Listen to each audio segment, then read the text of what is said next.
बिहारी जय राधा कुंज बिहारी गोपीजन वल्लभा गिरिवरधारी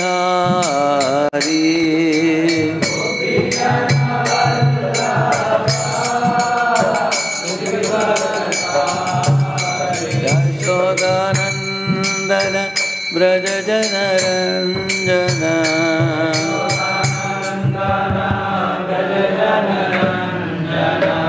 यशोदानंदन ब्रज जनरंजन जनरंजन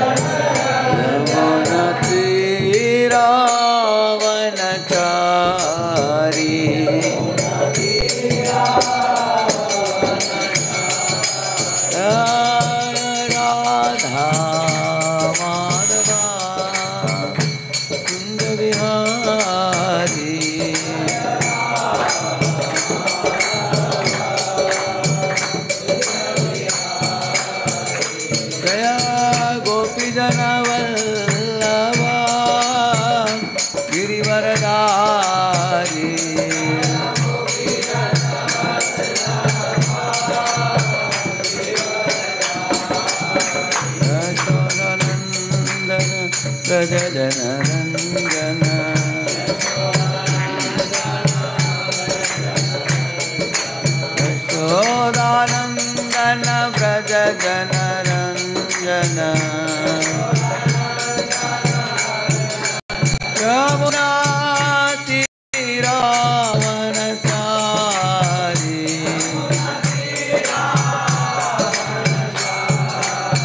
हरे कृष्णा कृष्ण कृष्ण हरे हरे हरे राम राम राम हरे हरे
जगन्नाथ बलदेव सुभद्रा महारानी की श्री श्री गौर निताय की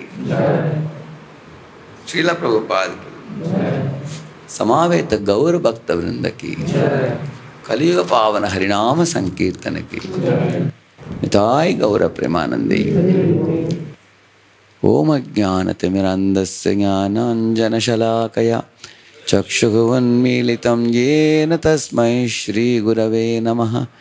श्रीचैतन्यमनोभीष्टं स्थापितं येन भूतले Swayam Rupa Kada Mahyam Dadati Swapadantikam Vandeham Shri Guruho Shri Yuta Padakamalam Shri Gurun Vaishnavamscha Shri Rupam Sagrajatam Sahagana Raghunathan Tam Sajivam Sadvaitam Savadutam Parijana Sahitam Krishna Chaitanya Devam Shri Radha Krishna Padan Sahagana Lalita Shri Vishakhanvitamscha Namavam Vishnu Padaya Krishna Preshtaya Bhutale Shrimate Bhakti Vedanta Swaminiti Namine Namaste Saraswate Deve Gauravani Pracharine Nirvishesha Shunyavadi Paschatya Deshatarine Vancha Kalpatarubhyascha Kripa Sindhubhya Evacha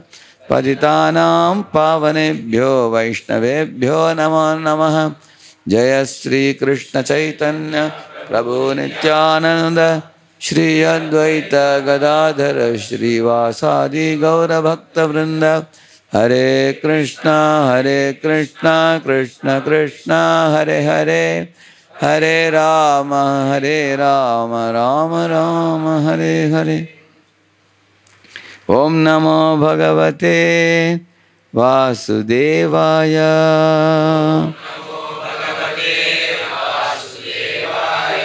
Om Namo Bhagavate Vasudevaya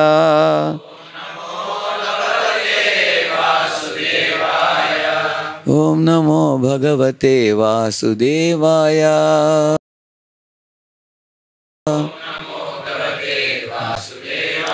Narayanam Namaskritya Naram Chaiva Narottamam Devim Saraswatim Vyasam Tato Jayamudiraye Nashtaprayeshva Bhadreshu Nityam Bhagavata Sevaya Bhagavatyuttama Shloke Bhaktir Bhavati Naishtiki Krishnaya Vasudevaya Devaki Nandanaya Cha Nanda Gopakumaraya Govindaya Namo Namaha. So, this exhaustive notes, it's 8-page notes it is, but you only need to see whenever I have to ask you to refer to that, okay? Other times you can just listen to the class. It's a very important topic. Today we will answer this important question. Does one not suffer after becoming a devotee of Krishna? That is a question answered in this. Based on Prabhupada's Krishna book. I got one section of the Krishna book. I found it very, very helpful in explaining answer to this question. For myself and for explaining to others also. Prabhupada gives very elaborate and very beautiful answer.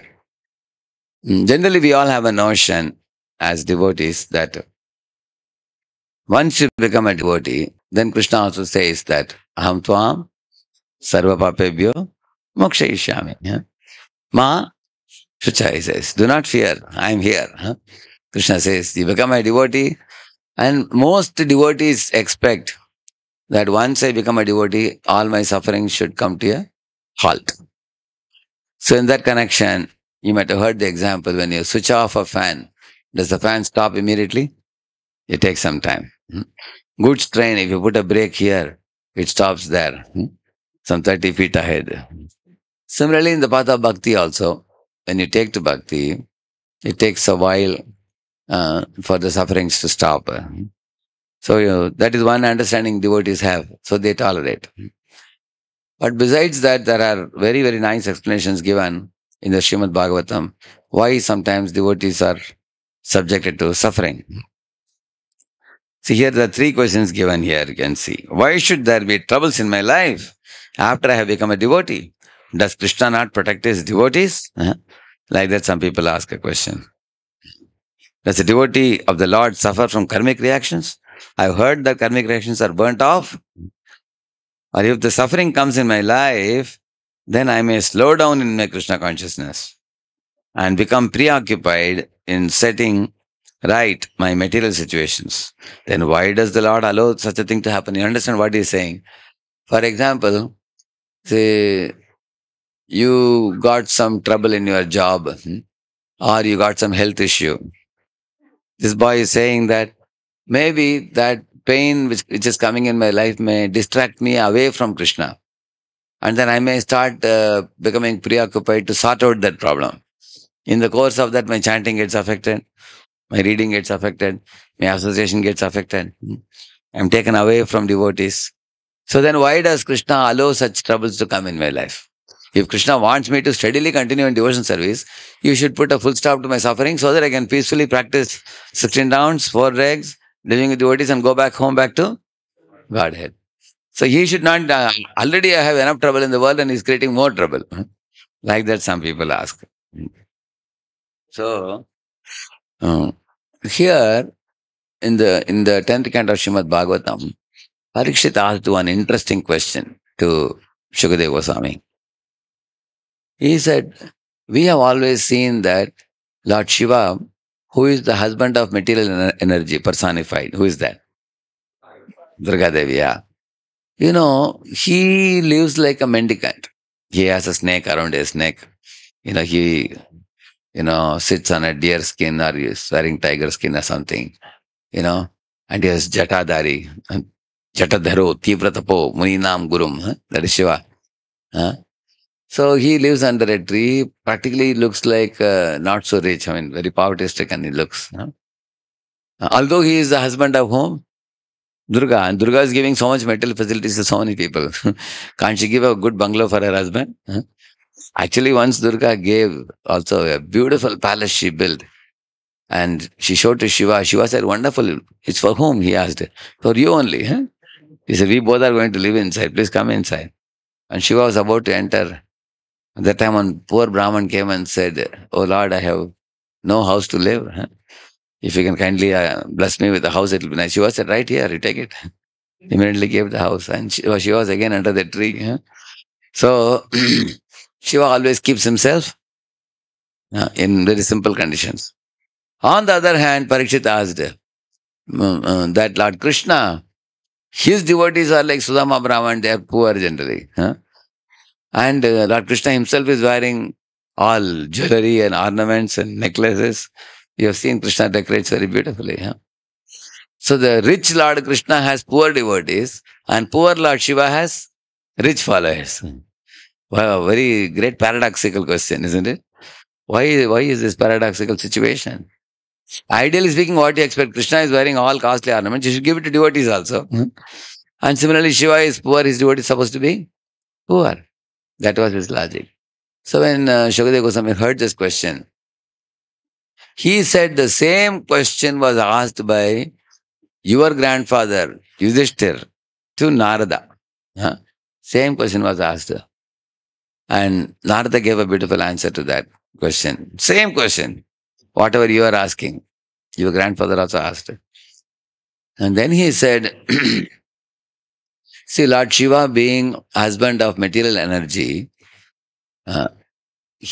many people like Ravana or you find Bhasmasura or Banasura, Kartaviri Arjun, these kind of people go to either Devi or Shiva. They go.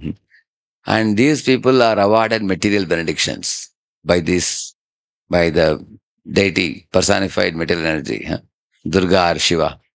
And when these people get this material facilities and commodities and amenities and everything, they tend to become, what happens to them? They become attached to it. That's one thing that happens. What else can happen? Ego is boosted. They tend to become proud. And like Ravana, for example, he got a golden Lanka. So he thought, now that I have golden Lanka, every beautiful woman in this world is meant for my pleasure only. He thought like that. Then he started becoming lusty after Sita, and then he was destroyed. So when Bhasmasura became lusty after Uma, Shiva's wife, and he was also destroyed. You can see like that. So all these asuras, when material facilities and amenities increase, your mindset changes. Many of you are young boys studying in the college. You have study tension. So you chant also very fervently, Hare Krishna, please give good exam paper. So I can appear nicely. You have some tension. But once you get a good job, You start earning a very hefty salary, huh? And company bus, limousine bus comes and takes you, AC bus, huh? And you go to the company, you have a cabin, AC room, and sleek computer, and a lot of money in your pocket. Then we can get head weight. You know what is head weight? Huh? Head weight means pride. Huh? We can get proud. Hmm. Oh, I have so much money now. Huh? I am a big man now. Hmm. So one has to be very careful. Huh? Like Shankar in one of the prayers, he says, Ma kuru dana jana yauvana garvam harati nimeshat kala sarvam. He's saying, do not be proud of your youth, he's saying. Don't be proud of your wealth. Mm. Don't be proud of your followers and aristocratic relatives. Huh? In one stroke of time, one slap of time, all these things can be taken away. Like sometimes in NIT colleges, many of them are actually on main roads. NH, you know NH? National Highway. They're right on the main. Sometimes the boy comes in a scooter out of the college fastly, and one truck hits. Next moment he's dead. Many, many accidents you hear in the newspaper. So somebody, even in a young boy, there is an accident. Or some young boy got depressed and he got inferiority complex and he got poor marks or something. His parents taunted him and friends teased him. He commits suicide. Huh? Somebody dies by accident. Somebody dies by suicide. Or somebody dies by some sudden disease. Huh? One young boy in Pune, he got a dengue. Huh? In the first year of engineering, I got dengue. It became so serious, he was admitted in ICU and then he died also. Huh? So, in this world, one should not be proud of anything. But the asuras generally become proud when they get anything. Huh? But as devotees, we know that the life in this world is temporary. Dukkalayam, ashashvatam. So, one should not be proud. So, but Shiva and Durga's followers, they get a lot of wealth because Durga is material energy personified. So she gives abundant wealth and facilities and everything. And Krishna told Yudhishthira Maharaj, actually Yudhishthira didn't ask Narada, he asked Krishna directly. Amazing relationship right now. He asked Krishna that your devotees are poor and Shiva's devotees are rich. How is it? You look yourself so rich, very nice. You have 16,000 palaces and 16,000 queens, such opulence, and your devotees are poor. He directly asked Krishna. So Krishna told, you see, my devotees, their aim is not material world. Their aim is to return back home, back to Godhead. I bestow spiritual opulences to my devotees, transcendental opulences, of taking them back home, back to Godhead. Whereas the devatas, they bestow material opulences to make the material life a little better so that their followers can continue in the material world only.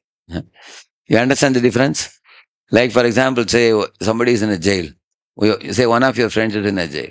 You go and ask him, "Theek ho gaya?" He says, "Bahut thandi baj raha hai." He says, "Very cold now." So you give him a blanket. Next week you go, "Are you all right?" He says, "A lot of mosquitoes are biting. Give him mosquito net." And definitely you are helping him. Correct, no? So you are making his miserable jail life a little better life by giving mosquito net or by giving blanket or something like that. But imagine if somebody can help him to become a gentleman and get out of the jail. That's a much greater service. Correct, no? So that's the difference between other Puranas and Bhagavata. Other Puranas teach you how to make your material life a little better by making some adjustment. Whereas Bhagavad Purana teaches you how to get out of the material world and go back home, back to Godhead. You understand the difference between the two?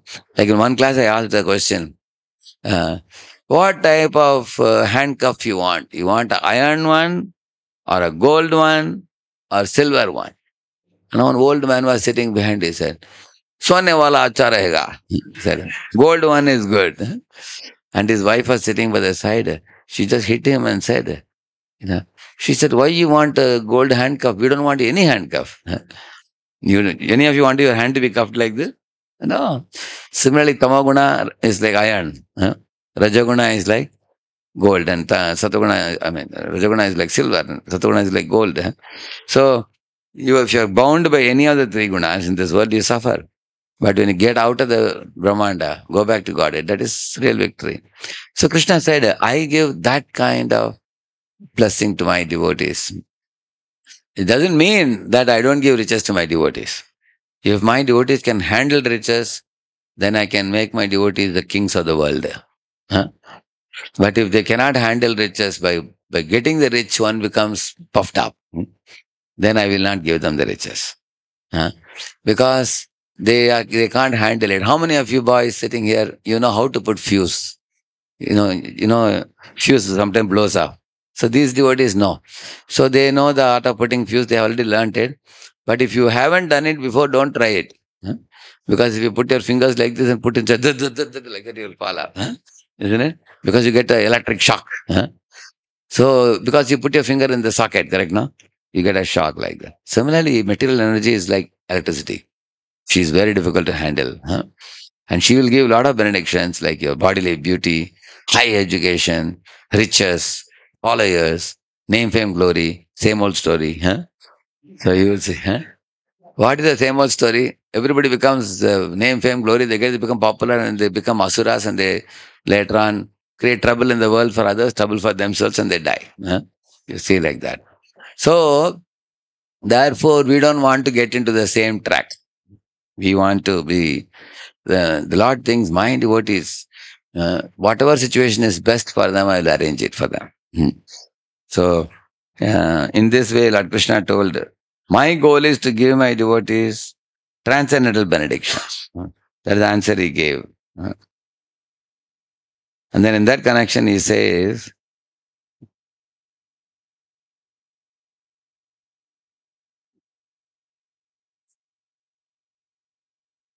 read it, one of you.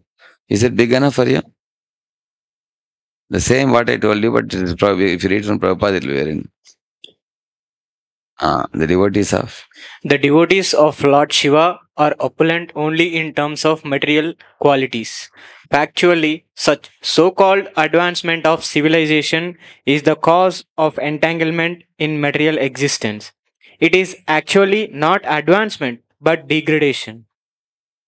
The conclusion is that because Lord Shiva is the master of the three qualities, his devotees are given things manufactured by the interactions of these qualities for the satisfaction of the senses.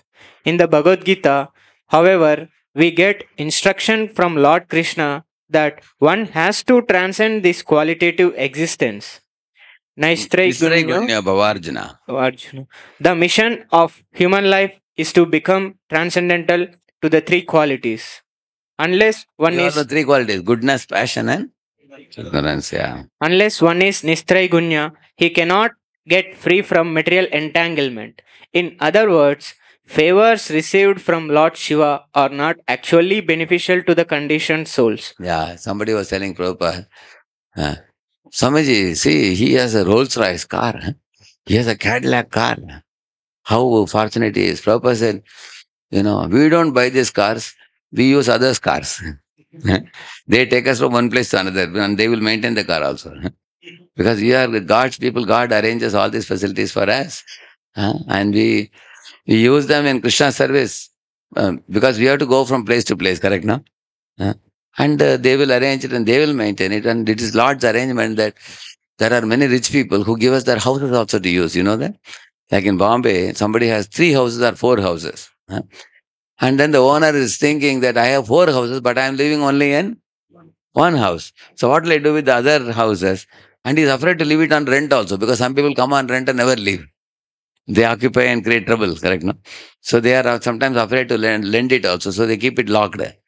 And then if they see some monk from whom they are inspired, they say, oh, Prabhuji, if you want, you can use this house. I am not lending it. We want to own it, but we are lending it. Then they gave it for our voice in Bombay. And last 10, 20 years we are using, they never asked back. There are people who are using it like that for the preaching. So, in this way, you will see when Krishna wants to give some benefit to the devotee, once one man asked Prabhupada, how much you go in a Rolls Royce? For Prabhupada, whether you take him in a Rolls Royce or a bullock cart makes no difference. Yes, just go for the program, that's all. Correct, no? Samaloshprashma kanchanaha, Krishna says, such great souls, they see a metallic car and a bullock cart to be both made of Panchamahabhut. Makes no difference. There was one envious man who asked Prabhupada, Swamiji, so you travel in such costly cars? Prabhupada said, this is useless car. I'm supposed to be traveling in a gold car. Mhm. But you see, my disciples are poor fellows. They only have arranged iron and steel car. So that fellow, his jaws dropped. He couldn't speak. So why Prabhupada said that? Actually, for Krishna, sometimes they give a golden chariot, like you must have seen Udupi Krishna, Tirupati. They have a small golden chariot. You've seen that? Yeah. Similarly, pure devotees can be taken even in a gold car. But they don't mind even if you take them in a bullock cart also, because their goal is to propagate Lord's mission. Correct? No? So pure devotees, their thought is what? If Krishna keeps me very rich, he makes me billionaire, take the money and use it in Krishna service. Just like Ford, Ambarish Prabhu. He is putting 500 crores from his pocket for building the TOVP Temple of Vedic Planetarium. So when our devotees asked him, you are putting 500 crores? How are you giving so much money? He said, this is not my money. In this lifetime, God has put this money in my custody. Now when I take my last breath, my connection with this money will be cut off. I'll be in another body. Correct, no? So as long as this money is there, I can give it in charity for Krishna's temple. But once I die, I can't give this. So when I'm alive, why not give? Huh? Is it intelligence or not? So devotees of the Lord, if you make them, Lord makes them billionaire, they're happy. Lord makes them beggar, they are not unhappy. They know that I think Lord has kept me a beggar so that I don't become greedy, I don't become attached, I don't become bewildered. Therefore Lord has kept me. So in both situations, devotees are happy. I can read this one, Sukadeva Goswami. Sukadeva Goswami continued, the Supreme Personality of Godhead, Hari, is transcendental to the three qualities of material nature. In the Bhagavad Gita, the Lord states that anyone who surrenders unto him surpasses the control of the three qualities of material nature. Therefore, since Hari's devotees are transcendental to the control of the three material qualities, certainly he himself is transcendental. In Srimad Bhagavatam, it is therefore stated that Hari or Krishna is the original Supreme Personality. There are two kinds of Prakritis or potencies, namely the internal potency and the external potency. Internal potency is Shrimati Radharani. External potency is Durga.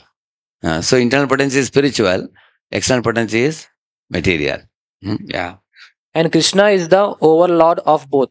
He is Sarva or the overseer of all the actions of internal and external potencies, and is also described as Upadrashta, the supreme advisor.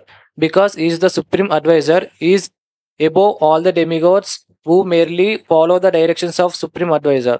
As such, if one directly follows the instructions of the supreme lord as inculcated in the Bhagavad Gita and Srimad Bhagavatam, then one gradually becomes nirguna or above.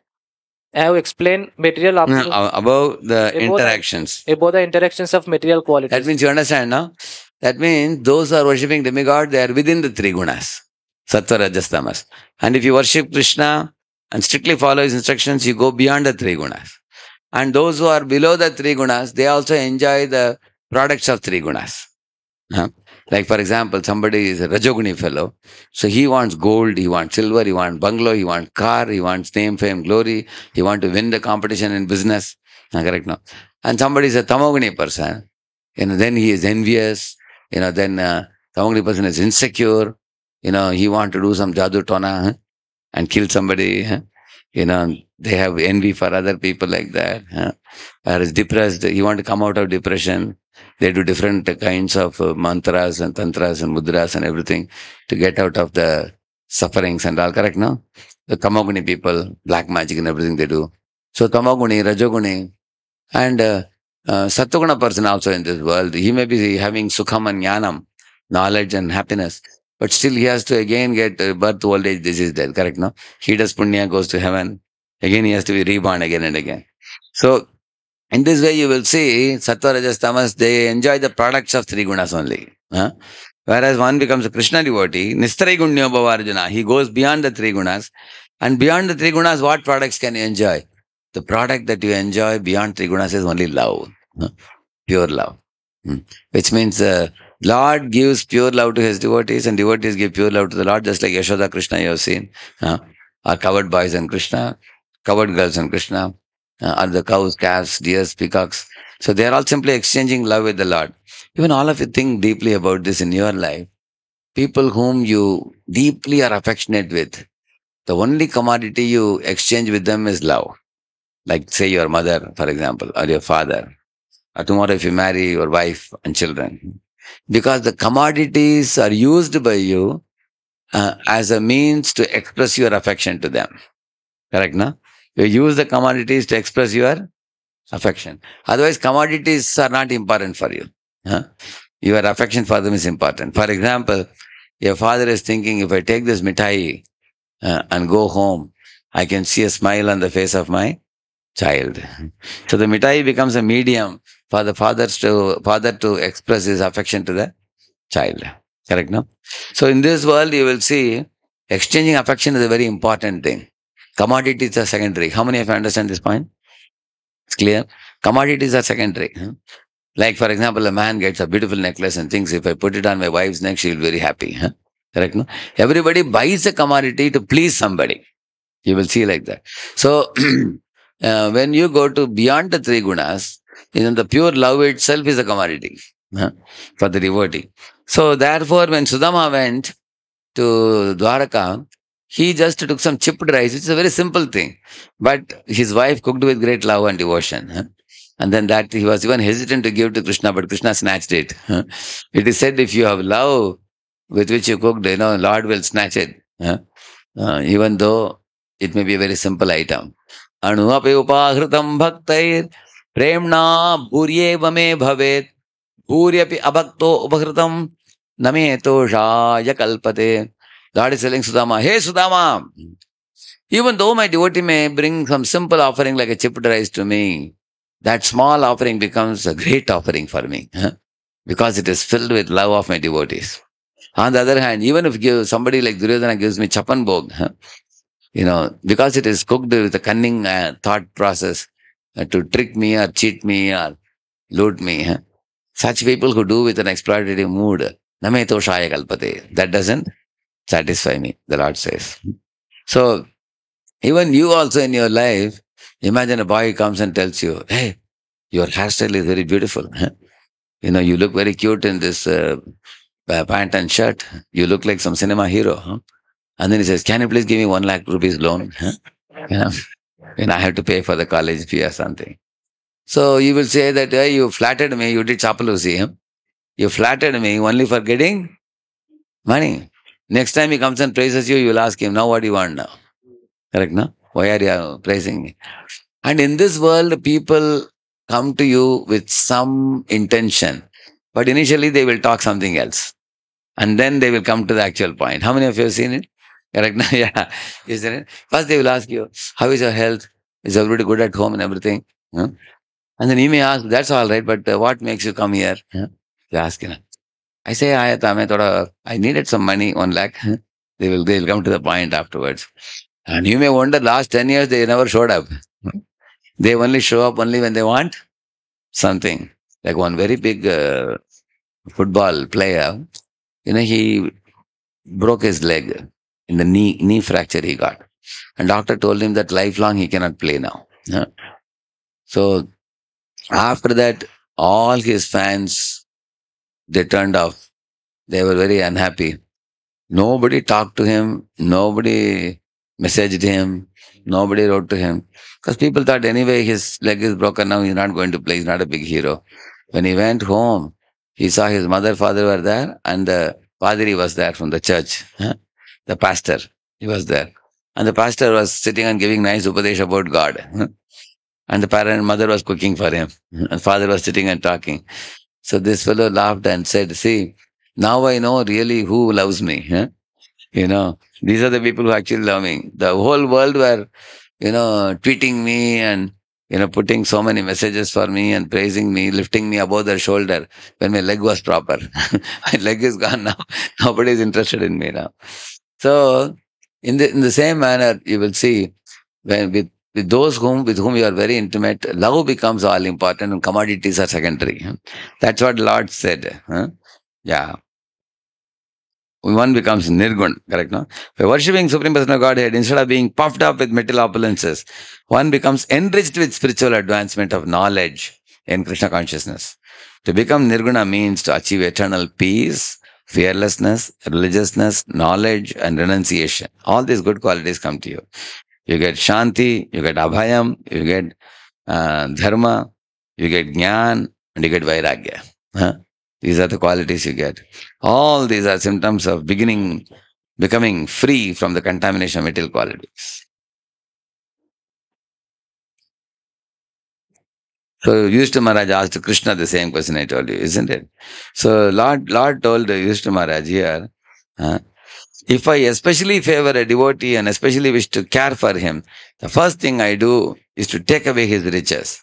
And when the devotee becomes penniless pauper or is put in comparatively poverty-stricken position, his relatives and family members reject him. They no longer take him seriously and they give up their connection with him. The devotee then becomes doubly unhappy. First of all, the devotee becomes unhappy by his riches having taken away by Krishna, and he is made even more unhappy when his relatives desert him because of his poverty. So, Srila Prabhupada said that in Allahabad and Calcutta, he had a very big business, pharmaceutical business. At that time, he was about to become the top 10 richest men in the country. Bose laboratory was becoming more and more and more popular and famous. Maybe he must have become the richest man in the country. But at that time, Prabhupada was in Vrindavan, going to Delhi and back and forth, Delhi and Vrindavan, printing back to Godhead and everything. And he heard a news that in Allahabad, his lab, there was a fire accident. Lot of money losses happened there. And also Calcutta, also the business was not going on well. So Prabhupada saw that on one hand, the business is getting affected. On the other hand, here is in Vrindavan and Delhi, his magazine is being printed and many, many people are taking the magazine and he's getting opportunities for speaking on Krishna consciousness. So he was telling, Krishna was very much encouraging him in my spiritual life and my material business was falling apart. And then Prabhupada was wondering, why is it happening? And his guru came in the dream and told him, take sannyas. And Prabhupada thought, my Lord, my sons are all in the school and college and they have to settle now. How can I leave everything and go and take sannyas now? 2-3 times his guru came and said, enough now. Now it's your age for vanaprastha. Now you take sannyas now. So at that time, Prabhupada deeply thought. He came to Vrindavan and sitting in the bank of Yamuna, he thought, what are my relatives? My uncle, my kaka, my mama, my dada. They are all only a long list of names only. One by one, they are all dying and going away. Grandfather died and went away. Grandmother died and went away. One by one, relatives are also becoming preoccupied in their own business and life. And they are all string of names only. And none of them are going to remain with me. The only person who will be with me is Krishna only. So he realized that. And then he took sannyas, as you all know. Then after taking sannyas, he went in Jaladuta to America. He went. And then Prabhupada writes, why Krishna did this to him? He says that Krishna took away my business, thinking that what is this pure devotee doing with a pharmaceutical shop?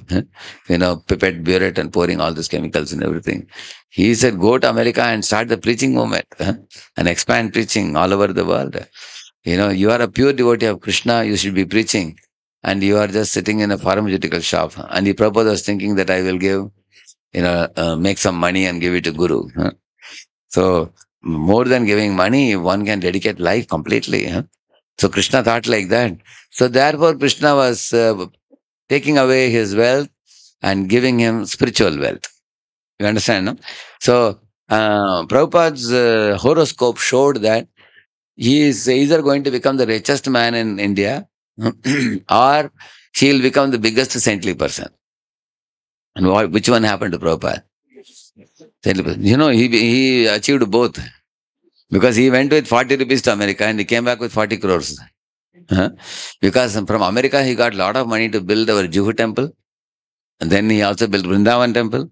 Then he built the Mayapur temple. He got 1,000+ acres of land. So he got more than 50, 60 crores from America at that time. Huh? Lot of donations came from America to India to purchase all this property and build the temples. So there was one businessman, Mota. He asked Prabhupada, Swamiji, I wanted to interview you. How you went with 40 rupees and brought 40 crores? Huh? Because we are all businessmen, we would like to learn from you. Huh? How to multiply money so in such a big way. Not only that, Prabhupada actually didn't use that 40 rupees in America also. He brought that also back. And he used it in Delhi to go to Chippivada. He gave it to rickshawala. That also he didn't use in America. He went with 40 rupees and came with 40 crores. So Prabhupada told Mr. Mota, okay, if you like our business, why don't you join us? He said, Mota said, no, Swami, that is too much. I can't join. You just tell us the technique, he was telling. So, in this way, you will see Srila Prabhupada. Prabhupada said, I had 5 sons, but I was telling them to chant, I was telling them to read Bhagavatam. They were not so interested. They were pious boys. They were going to temple, but they were not so much keen in advancing in Krishna consciousness, chanting 16 rounds and all. And then Prabhupada said, I came to America, now I got 5,000 sons and daughters. And all are initiated by me. And they are so obedient to me. And they are chanting 16 rounds, they're following 4 regs, they're advancing. Krishna initially made me a beggar. And now he has given me so much wealth, he said. So in this way, Krishna plays with his pure devotee.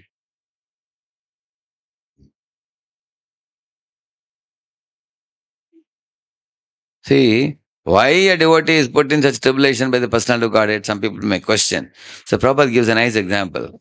For example, Krishna put the Pandavas into a distressed condition, so acute that even grandfather Bhishma could not comprehend how such distress could occur. So Bhishma said, Yatra dharma suto raja gada pani vrikodaraha krishnostri gandivam chapam suhrit krishnas tato vipat. He said, oh Pandavas, your senior most brother Yudhishthira Maharaj is Dharmaraj. He is excellent in religious principles. And Bhima and Arjuna, they are famous for Gadadhari and Dhanurdhari. So both are famous for mace fighting and for archery. Correct, no? And they are world champions. So they had the might and power also. And Nakula Sahadev, they were very talented in horoscope seeing and also strategy planning, and also in warfare strategy planning. They were very, very expert. They knew the language of the animals and birds also. Many things they knew. They were expert in sword fighting also. So all of you brothers, you all are very powerful materially and spiritually. You are guided by Krishna.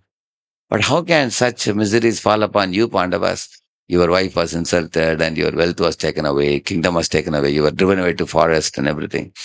Because it's called Mahabharat. Lord had a great plan that used the Pandavas in that way, engaged them, and then between Pandavas and Kauravas create a Dharma Yuddha, an established Dharma. Lord says, Yada yada hi dharmasya glanir bharata avyutthanam तदात्मानं सृजाम्यहं परित्राणाय साधूनां विनाशाय च दुष्कृतां धर्म संस्थापनार्थाय संभवामि युगे युगे. Like the Lord is saying, isn't it?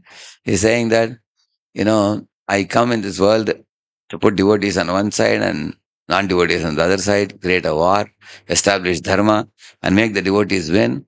And then they become rulers of the world. The Lord had a great plan. He had a plan.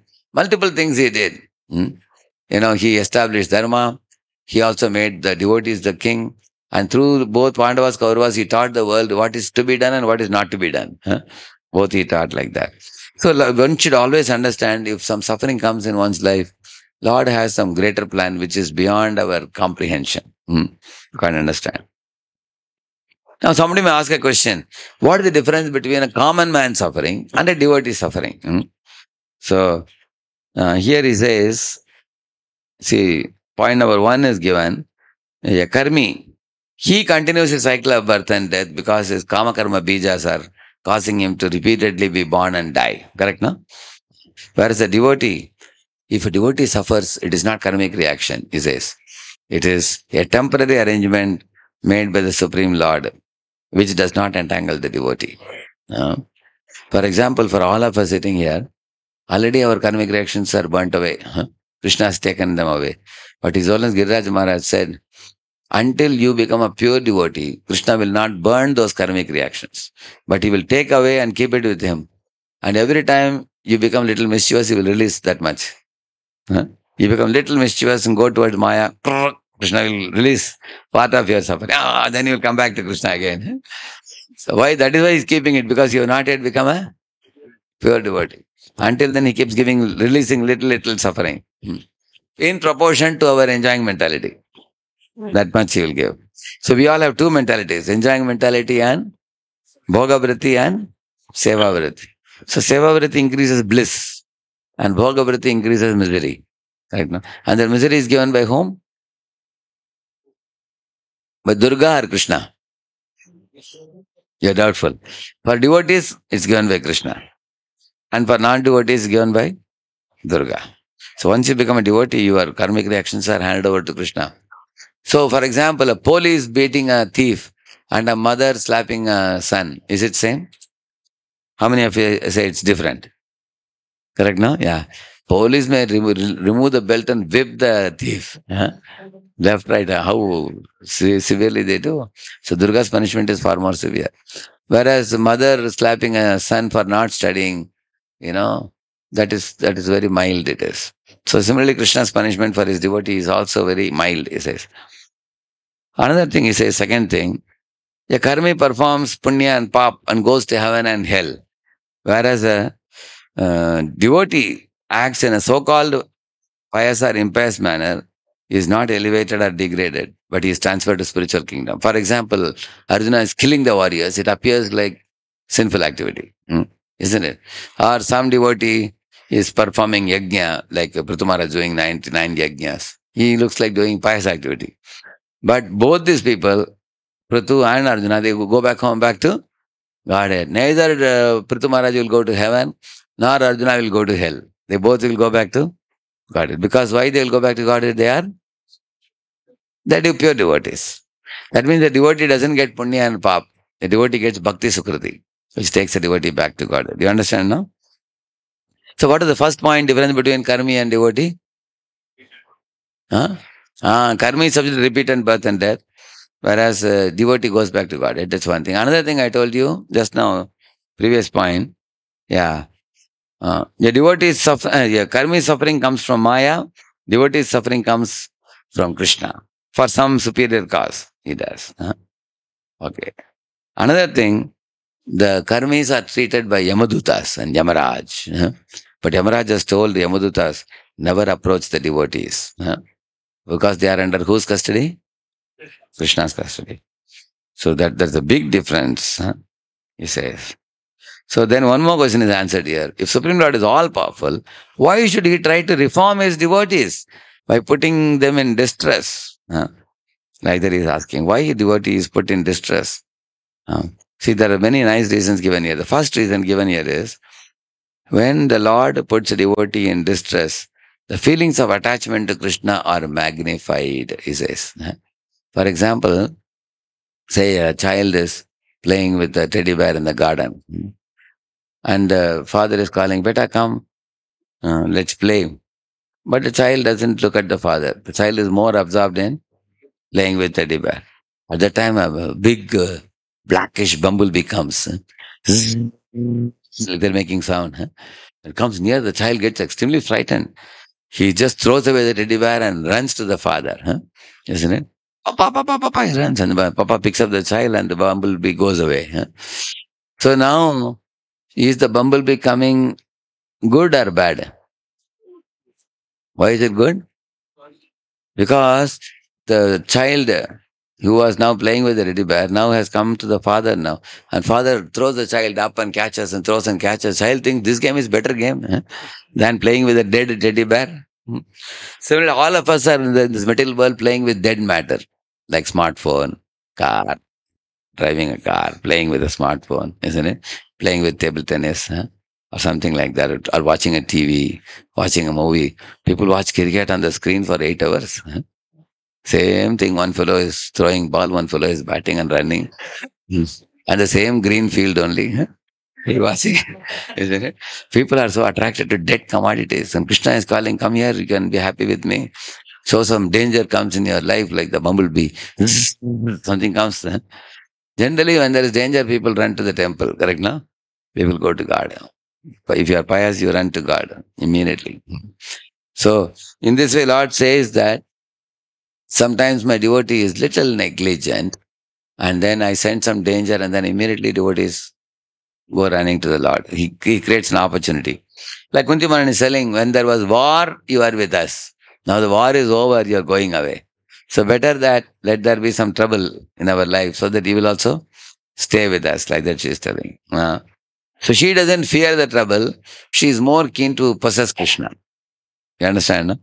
So out of the two, which is important for her? She want to get rid of trouble or possess Krishna. She want to possess Krishna. I heard an interesting story. Once a small group of boys were playing cricket. One boy, he got his knee hurt. He got a wound in the knee while batting. When the correct ball hit his knee, he got a wound. So he cried, he fell on the ground, and the boys picked him up and took him to the nearby hospital.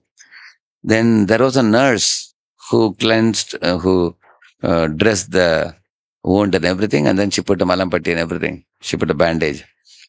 So this small boy was an orphan.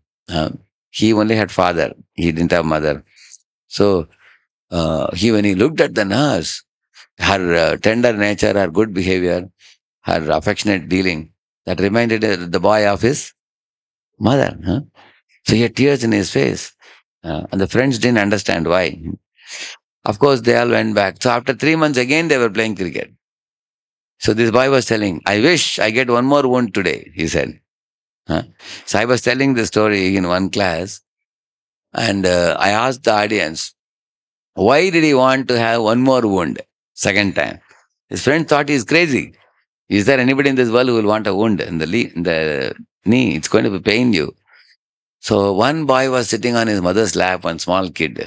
He raised hand. He's the only one who raised hand. Nobody else, even big people didn't know the answer to this question.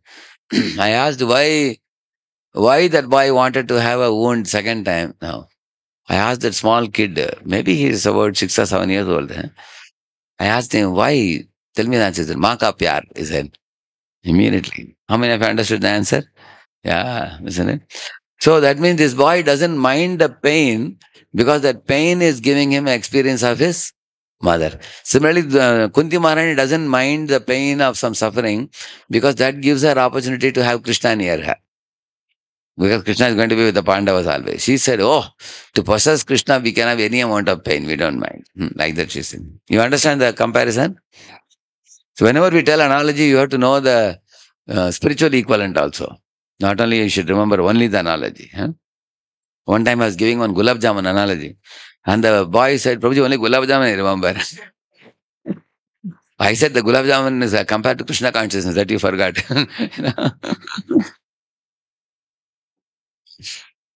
Like I told the gulab jamun, as soon as you see it floating in a golden liquid, you are attracted to it, correct, no? You are attracted or not? How many of you are attracted? And yeah. And then you take a spoon and soft gulab jamun, you put in the mouth, along with that you drink the liquid, then you get happiness, correct, no? As a evening is there today. Today it is there, yeah.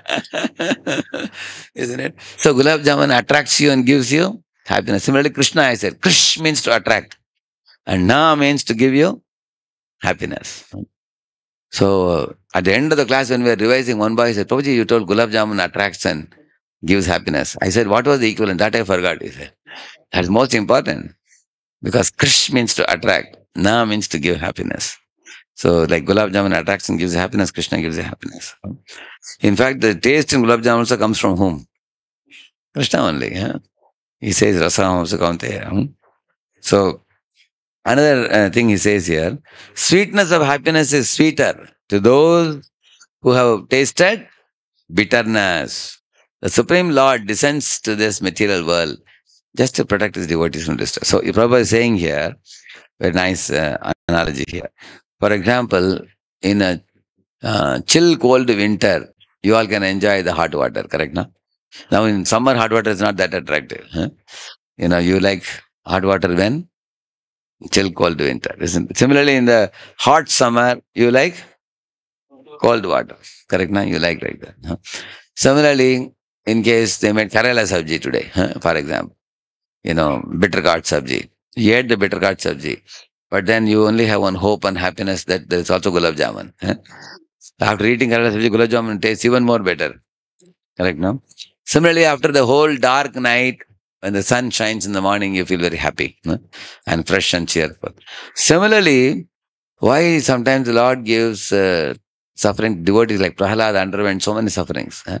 And then when the pillar broke open and Lord Narasimha came, the whole world rejoiced. Because after so much of suffering, when you get happiness, it's remembered by the devotee. And that is celebrated by everybody in this world.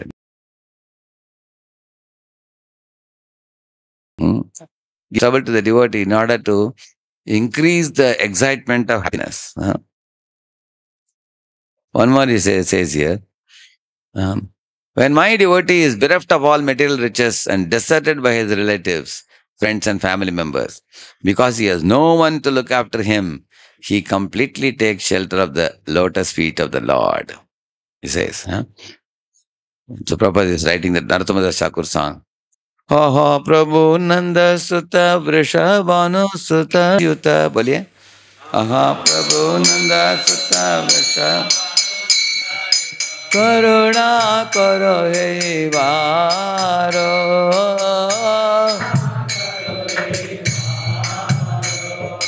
Narottama dase koi rateli haranga poi. Tuma vina jaya jaya mara.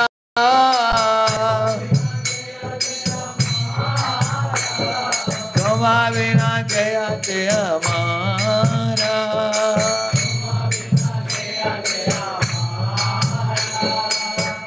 So he's saying, Narottamdas Thakur, oh, Radha and Krishna both have appeared in front of me. How blessed I am. When I am in extreme misery, I cried and called their holy name and they have appeared in front of me. And he is saying that other than you, I have no other shelter, he says. Actually, this kind of feeling is very rare. It is called as a forlorn position. Forlorn.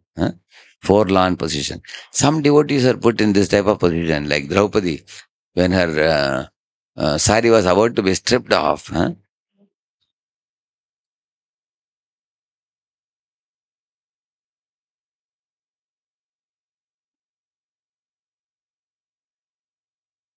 Its connection not there, yeah? Okay.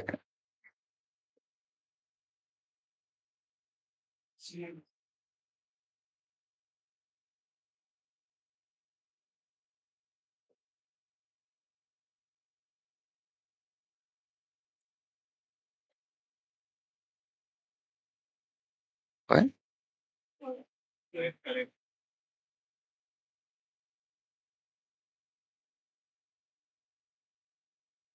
You will see,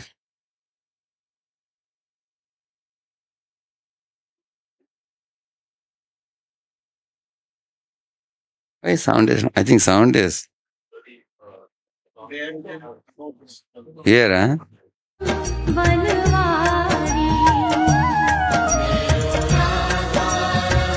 That's correct? There, huh?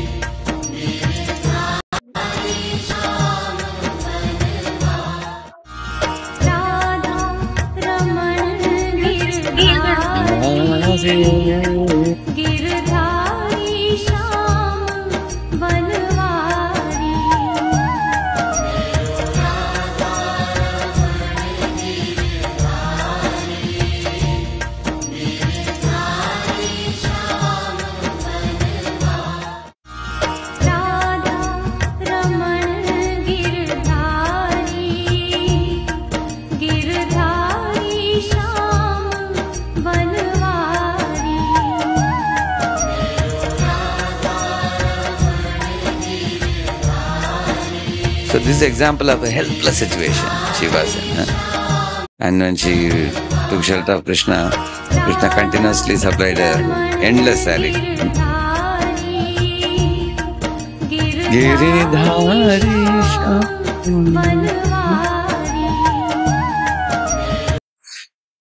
Similarly,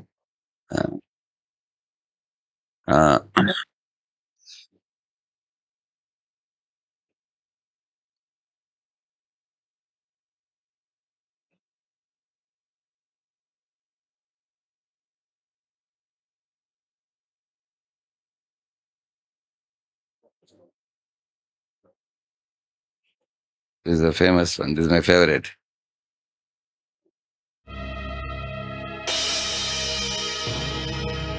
This is Gajendra calling out fervently.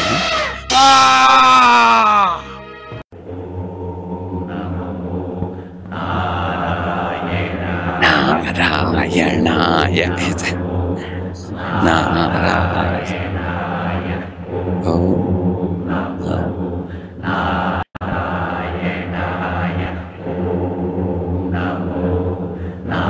An amazing thing with Gajendra, earlier also he was King Indradumna. Now he became king of the forest, again king. But at the time king of humans, now king of animals, the forest. He was pretty proud at that time, but then when he was caught by crocodile and became helpless, he cried tears and called out Narayana's name. Yeah. And then he attained Vaikuntha. By that helpless call. He was also put in a forlorn position. So landing in Vaikuntha.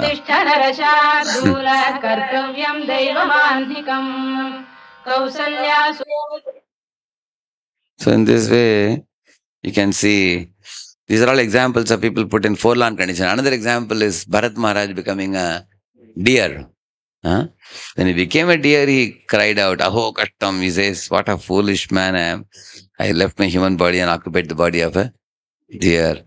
So he cried tears of repentance and ate dry grass and left the home and joined full-time in Palahashram, isn't it?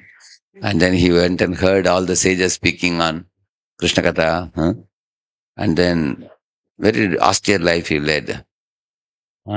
He didn't make friendship with the people in his native place because he thought, they will pamper me and I will become spoiled. I want to go back to Godhead in this life. Like that. So, when one is put in a forlorn position, then repentance becomes easy. Repentance and crying for the Lord, especially when you are anath. Yeah, anath child can actually look for shelter, correct? No? But right now, many of us, we are quite complacent because we have enough money, or we have a big degree, or we have a big bank balance, or we have aristocratic relatives protecting us. So in this world, we take shelter of multiple things and we become pretty complacent. So we have to become helpless, and that helplessness is created sometimes by Krishna by taking away these things. Yeah. Another thing is this, when a devotee is just put into so-called miserable conditions, such a person is advised by the Lord from devotees. So actually, Lord inspires such devotees to go to devotees. Go to devotee, and then in devotee sangha, they become very, very happy. Yeah. My devotee is not deterred by any adverse condition of life.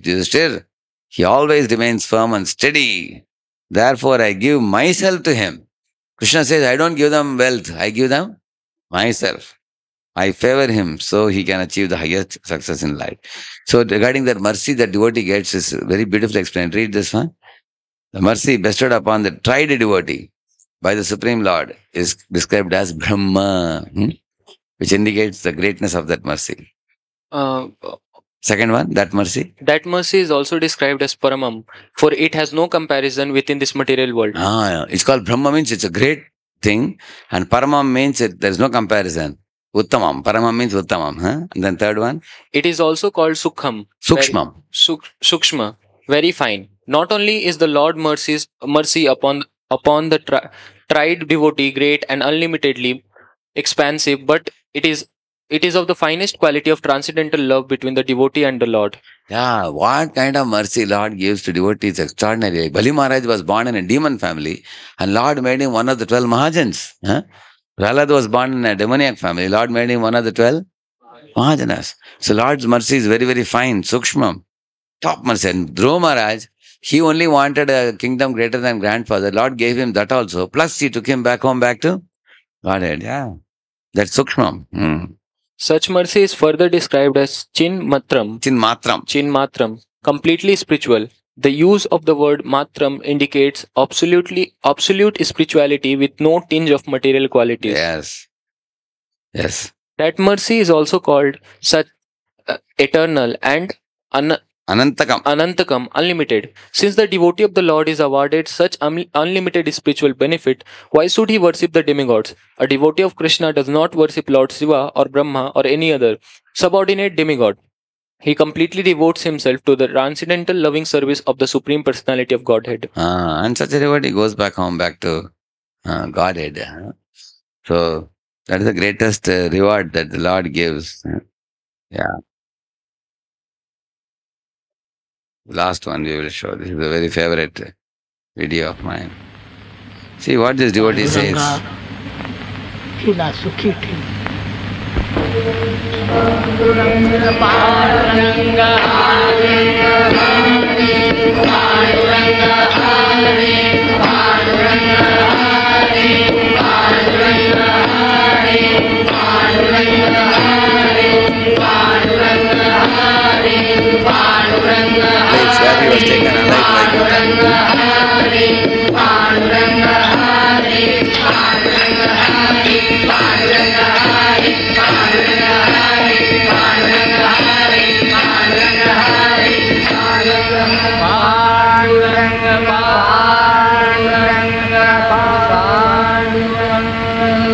आता तुम्हा सर्वांना माझं शेवटचं एकच सांगणं आहे की सुखी संसारी असावे, चित्त परब्रह्मे ठेवावे. अखंड नाम हा परब्रह्म गाठण्याचा माझ्या अनुभवाचा एकच अगदी सोपा मार्ग आहे. त्यानं ईश्वरावरील श्रद्धा अचल होते, चित्त शुद्ध होते. स्वैर संचारी मनाला ईश्वरी प्रेमाखेरीज कशानंही वेसण घालता येत नाही. मनाच्या या प्रेममय अवस्थेला एकविध भाव म्हणतात. अखंड नामोच्चारानं हा एकविध भाव आपल्या अंतःकरणात उत्पन्न करून परमेश्वर प्राप्ती करून घेता येते. आणि मग मुखी नाम हाती मोक्ष ऐशी साक्ष बहुतांची. अवघे लाभ होती या चिंतने, नाम संकीर्तने गोविंदाच्या. आहा पैलाले हरी शंख चक्र शोभे करी, शंख चक्र शोभे करी, शंख चक्र शोभे करी. गरुड येतो फडकारे, नाभी नाभी म्हणे त्वरे, नाभी म्हणे त्वरे, नाभी नाभी म्हणे त्वरे. मुकुट कुंडलांच्या दीप्ती तेजे लोपला गबसती, लोपला गबसती तेजे लोपला गबसती. मेघ श्याम वर्ण हरी मोती डोळस साजिरी, डोळस साजिरी मोती डोळस साजिरी. चतुर्भुज वैजयंती गळामाळ हे रुळती, गळामाळ हे रुळती, गळामाळ हे रुळती. पीतांबर झळके कैसा उजळल्या दाही दिशा, उजळल्या दाही दिशा, उजळल्या दाही दिशा. तुका झाला से संतुष्ट घरा आले वैकुंठ पीठ, आले वैकुंठ पीठ, घरा आले वैकुंठ पीठ. पांडुरंग हरी जय जय पांडुरंग हरी जय जय पांडुरंग हरी जय जय पांडुरंग हरी जय जय पांडुरंग. पांडुरंग पांडुरंग पांडुरंग पांडुरंग. आम्ही जातो आमच्या गावा, आमचा राम राम घ्यावा, राम राम घ्यावा, आमचा राम राम घ्यावा. आम्ही जातो आमच्या गावा, आमचा राम राम घ्यावा, राम राम घ्यावा, आमचा राम राम घ्यावा. तुम होती आमची हेची भेटी ये दुनिया जन्मती ये दुनिया जन्मती ये दुनिया जन्मती आता असो द्यावी दया तुमच्या लागत से पाया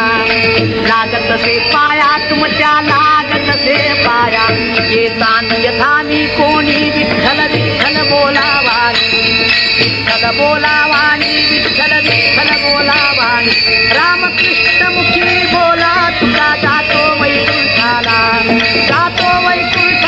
तुका जातो पांडुरंग हरे पांडुरंग हरे पांडुरंग हरे पांडुरंग हरे पांडुरंग हरे पांडुरंग हरे पांडुरंग हरे Huh? That's 1 hour from Pune, this place.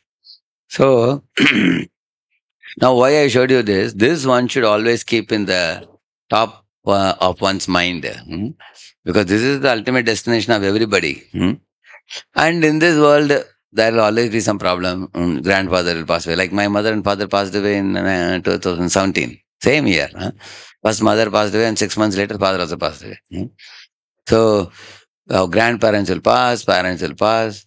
Some disease comes in somebody in the family and it's very painful for us. One person suffers physically, but all the members of the family suffer mentally. Correct, no? Actually, you may sometimes feel, oh God, give me that disease. I am ready to suffer. But why are you giving it to my mother or father? Many people feel like that.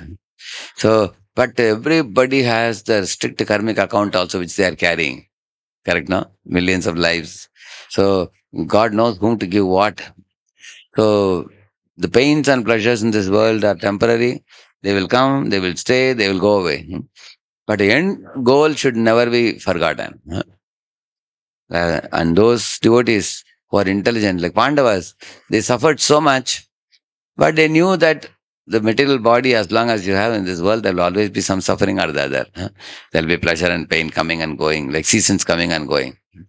But we should fix our attention on chanting the holy name, studying the scriptures, doing devotional duties, because our body is running out of fuel. What is our material body? Take one tomato, a ripe reddish tomato you take, and you leave it. What happens? The tomato comes down, isn't it? If you leave it here, when it touches the ground, it's going to splash. Correct, no? Similarly, this is the birth and that is the death. We are somewhere in between. Correct, no? This body is like tomato only. One day tomato splashes when it touches the ground. Similarly, when the date of death comes, expiry date comes, the body is finished. It collapses. The bodily parts don't work anymore. Either kidney fails or heart fails, something fails, or multiple organ failure. After which the soul has to quit the body. The example is given, a bird was making a nest and comfortably sitting in a tree. But when the Patijad season came, all the leaves fell away. The tree was completely shaven, correct, no? At that time, the farmer came to cut the tree. Then the bird realized, my lord, when this fellow is cutting the tree, if he finds my nest, what he will do? He will catch me and he will roast me in fire. So immediately the bird flew off. Similarly, we also should know this body eventually will be like the tree which is Patijad tree. When you are young and hale and healthy, you have beautiful hair, beautiful face, beautiful body, healthy body. When we were in NVCC, we were walking like heroes. Chuck, chuck, chuck. Because the shoe will have this thing, horseshoe also, correct? Huh? Below, we wear a belt with a brasso polished thing and wear a cap with a feather, carry a gun. You look like you're going to conquer the whole world. You walk with your raised chest. Talk, talk, talk, talk. How we used to walk when you were in when you were in NCC. But then, as you grow over the years, you become 30, 40, 50, 60, 70, and you don't have a raised chest or raised nose. The raised nose becomes flat nose. So the body gradually falls up. One should always, like we saw Tukaram, he was from a very simple family, but a very great devotee. He wrote thousands and thousands of abhangas, which is even sung today. He was once, Shivaji and others came and gave gold, silver, diamond, everything to his wife and children. They all wore it and says, look at the dress the king gave. Look at this. He took everything and said, give it all back. This is all stool. Huh? One should not accept it. Hmm. He threw it away. He said, we should live simply. We should not accept this. So he was a very detached but very advanced devotee in the householder ashram. Huh? And he ultimately attained the Supreme Lord. So the Lord's devotees are not fascinated by the petty pleasures of this world. Huh? They know that in this world what you get can oftentimes bind us and entangle us. We become charmed by the material glitter and glamour. Huh? But you may be made a millionaire also by Krishna if he wants. Huh? But it is ultimately whose will? Krishna's will. Krishna makes me a beggar or he makes me a billionaire. Let him do whatever he wants. In either case, I will remain a devotee. That's our standard. One quick question. Anybody?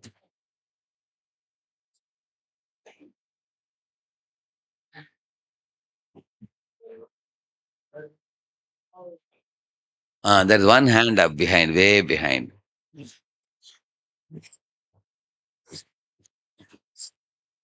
Hare Krishna Prabhuji Dhamma Pranam. So you mentioned about love for parents and other affection as a commodity. So like in devotee relationships, the relationship we have with our Vaishnavas friends. So like everybody says that in this material world, love does not exist. So Material world? love does not exist. Ah. It's very tough and conditions put upon even if our parents come after some time. So like what is it really? So what is a relationship called? What is the thing, that element that keeps us bound together? So In- what is that relationship called? What is the in feeling the that family, you mean to say? yeah, in Vaishnava relationship, what is the feeling that I feel for my counselors? What is that feeling when I Yeah, actually, what we see the other devotees as, we see that these are very, very special jivas because these jivas, first of all, are religious, pious.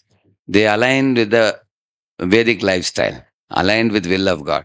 And among those who are aligning with will of God, there are Karmakandi Brahmins, there are Karma Yogi, Jnana Yogi, Ashtanga Yogi and all. And amongst all those people, Bhakti Yogis are considered topmost because they are lovers of God. Huh? Their understanding of God is personal. God is personal, I am personal. There is a loving reciprocation between the two. So this understanding comes after millions of lives. So everyone, devotee sitting in this room, they have committed themselves to such a lifestyle, correct, no? So therefore we see devotees with eyes of respect and understand that these are VVIPs. Huh? Just like sometimes you go to a star hotel, you find all big rich people come there, correct, no? Like that here, all the spiritual rich people come here to this moment. So when you respect them for their spiritual richness, huh, then you have natural respect for them, respect and attraction for them. And you also want to be like them. Correct, no? I also want to, because you will see that these devotees who are staying here, they're ready to sleep early, rise early, chant 16 rounds for 2 hours. Huh? And there are outside, there are so many boys eating even beef or cow flesh, and these people don't even eat onion garlic also. Is it not true? There are people who are drinking liquor. These people drink only milk. Huh? Think about that. Huh? There are people who are roaming with so many multiple partners, changing partners, so many boys. These people, before marriage, they will never come in close contact with a woman. So they are following the strict principles. So following the four related principles, chanting the holy name, and hearing the holy fame, wearing dhoti kurta, waking up in the morning, along with their completing their engineering studies, doing job responsibly and giving money to parents. So it's not an ordinary life, it is. It's a very fine, extraordinary, and also they are mutually respectful to one another. And they are all coming together, taking, and they adding to all these things, they are also trying to preach and bring new people also into the, whatever mercy and happiness they received, they want to share it also. So when you consider all these things, then your respect, trust, love, affection for all the devotees will increase by that. When you see them in their true position. Otherwise, if you see them as fellow engineers in the same college, you don't respect them so much. If we see them as Vaishnavas, then we respect them more. As far as our mother, father, family, friends are concerned, sometimes when from a tree some few leaves fall on the river, and 4 or 5 leaves come together and they go together for some time and they get separated, never to meet again. Then they move, combine with some other leaves. Like that, we all have been put in one family, but we are all jivas from different places. We are all flying our own plane. You are flying your plane, your father, mother, they are flying their own planes. Everybody has their own plane. Like, for example, if a dozen planes are flying in the sky, one plane's engine is giving trouble. Can the other planes help? They cannot. Similarly, you will see that one family member is getting a heart attack. Others cannot do anything other than cry. They can't do anything. Huh? So we should know that although we are together as one family, that families' relationships are illusory. Huh? And it is only lasting for 70, 80, 100 years max. After that, you go to another family. Correct, no? So that doesn't mean that you can reject that relationship. We have to serve mother, serve father, because it is called as conditional duty and constitutional duty. Your relationship with Krishna and the devotees is constitutional, and your relationship with my parents and brothers, sisters is conditional. Conditional means for 100 years. That much relationship you will have. That also is one type of duty. Just like 4 years engineering, you are doing duty in the college, right now. Like that, 70, 80 years duty for the family you should do also. Is that clear? It makes it clear for you? Uh, all right. Yeah. So, at the same time, when it comes to mother, father, we are also grateful to them that they have given us the human body. And they have raised us from childhood up to now. If you're talking all these things now, it's because they have raised us for 15 years, correct, na? So, even though I became brahmachari, I have been I'm always eternally grateful to my parents. And even after wearing saffron, still I keep connection with my family and I call them on phone, talk to my sisters children, my parents, everybody I have been in touch. And that is what my father was very happy, due to which he came to Pune. He came with his wife to Pune, and last 1 year they were in Pune, So, how to be affectionate to parents at the same time not become attached. That's a very important topic. Attached means what? Like Dhritarashtra was affectionate to the Duryodhana or attached to Duryodhana? Huh? Attached. Attached means he became blind in his relationship. So Duryodhana could exploit him. On the other hand, Vibhishan was affectionate to his brother. But when his brother was walking the wrong path, repeatedly advised him, the brother didn't listen, he left him. Then went to Rama's side. So we should be affectionate, but not become attached. So if you become attached, what happens? Say, one boy said, my parents told me not to chant, so I won't chant. So now he stopped chanting in 1997.